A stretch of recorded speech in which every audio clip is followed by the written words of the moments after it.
I want to talk about the crisis on which I spent more time working than any other. Mass, uncontrolled, illegal immigration. We are all here familiar with the problem. Tens of thousands of mostly young men, many with values and social mores at odds with our own, pouring into our country day after day, month after month, year after year. Many come from safe countries. Many are not refugees, but are economic migrants. All have paid thousands of pounds to criminal gangs to break into Britain. All have come from a safe country, France, who, let's face it, should be doing so much more to stop them. This is putting unsustainable pressure on our public finances and our public services. It's straining community cohesion, jeopardising national security and harming public safety. The British people all understand this, Madam Deputy Speaker. The question is, does the government? And will it now finally act to stop it? The Prime Minister, rightly, committed to doing whatever it takes to stop the boats. And he should be commended for dedicating more time and toil than any of his predecessors to this endeavour. And unlike the Leader of the Opposition, who would rather bury his head in the sand, he has actually advanced a plan. We made some progress during my tenure as Home Secretary. The overall crossings have fallen by 30%. The number of illegal Albanian arrivals down by 90%. And we were starting to close down asylum hotels. But, Madam Deputy Speaker, crossings are down is not the same as stopping the boats. No. And as Home Secretary, I consistently advocated for legislative measures that would have secured the delivery of our Rwanda partnership as soon as the bill became law. Last summer, following defeat in the Court of Appeal, I advised that we should scrap rather than continue passage of the Illegal Migration Act bill in favour of a more robust alternative that excluded international and human rights laws. When that was rejected, I urged that we needed to work up a credible Plan B in the event of a Supreme Court loss. Following defeat in the Supreme Court, the Prime Minister has finally agreed to introduce emergency legislation, and I welcome his decision. But, Madam Deputy Speaker, it is now 3 weeks on from that judgment, and we are yet to see a bill. I'm told its publication is imminent, but we are running out of time. This is an emergency, and we need to see the bill now. Madam Deputy Speaker, my deeper concern, however, relates to the substance of what may be in that bill. Previous attempts have failed because they did not address the root cause of the problem.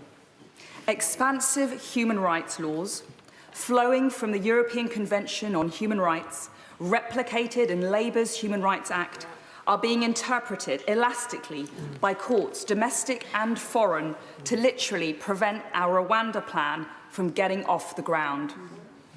And this problem relates to so much more than just illegal arrivals. From my time as Home Secretary, I can say that the same human rights framework is producing insanities that the public would scarcely believe. Foreign terrorists we can't deport because of their human rights. Terrorists we have to let back in because of their human rights. Foreign rapists and paedophiles who should have been removed but are released back into the community only to reoffend. Yep, because of their human rights. Violent criminals pulled off deportation flights at the last minute thanks to the help of Labour MPs, free to wander the streets and commit further horrific crimes, including murder. Protesters let off the hook for tearing down statues and gluing themselves to roads.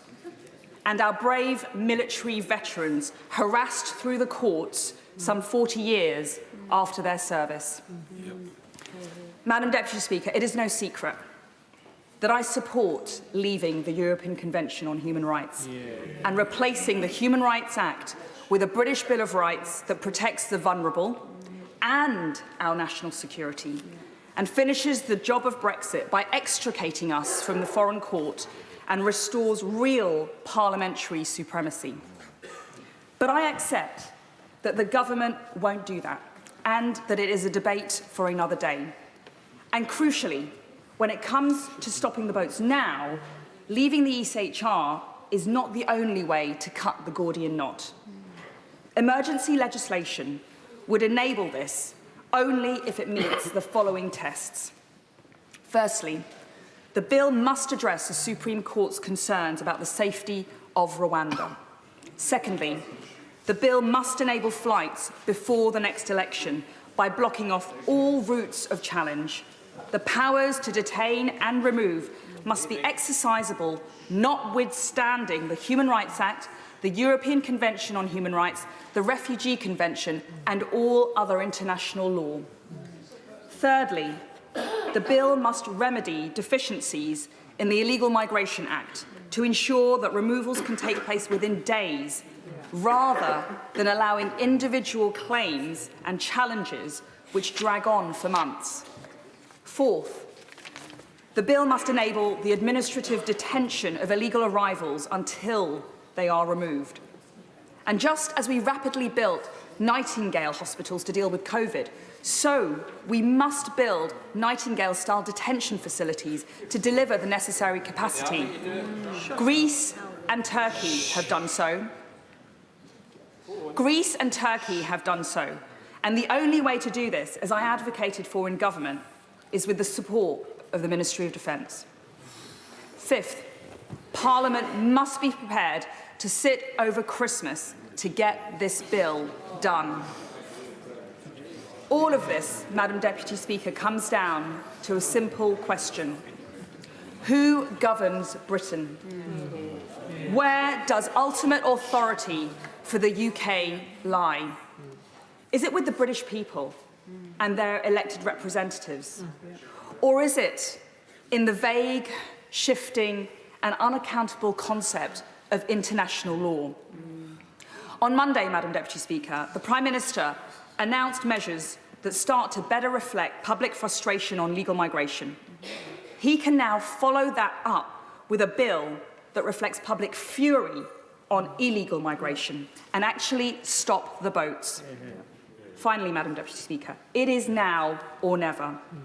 The Conservative Party faces electoral oblivion in a matter of months if we introduce... The Conservative Party faces electoral oblivion in a matter of months if we introduce yet another bill destined to fail. Do we fight for sovereignty, or do we let our party die? Now, I may not have always found the right words in the past, Madam Deputy Speaker, but I refuse to sit by and allow us to fail. The trust that millions of people placed in us cannot be discarded as an inconvenient detail.